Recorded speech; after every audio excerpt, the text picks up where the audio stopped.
ربي زدني علما ربي زدني علما ربي زدني علما ربي زدني علما رب اشرح لي صدري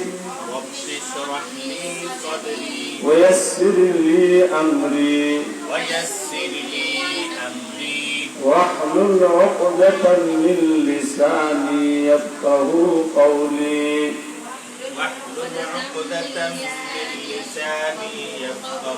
قولي رب اشرح لي صدري ويسر لي أمري رب اشرح لي صدري ويسر لي أمري واحلل عقدة من لساني يفقه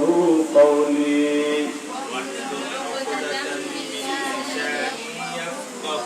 قولي رب اشرح لي صدري ويسر لي أمري رب اشرح لي صدري ويسر لي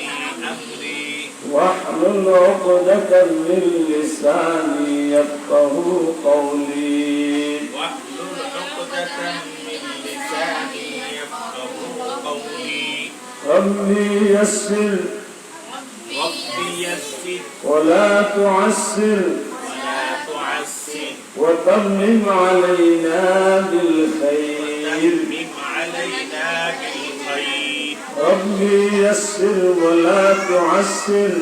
ربي يسر ولا تعسر وتمم علينا بالخير وتمم علينا بالخير ربي يسر ولا تعسر ربي يسر ولا تعسر وتمم علينا بالخير وتمم علينا بالخير وبك نستعين يا مستعان وبك نستعين يا مستعان وبك نستعين يا مستعان وبك نستعين يا مستعان وبك نستعين يا وبك مستعان نستعين يا مستعان بسم الله الرحمن الرحيم بسم الله الرحمن الرحيم تبارك الله الحمد لله حمدا موافيا لنعمه مكافيا لمزيده والصلاة والسلام على سيدنا محمد وآله وصحبه وجنوده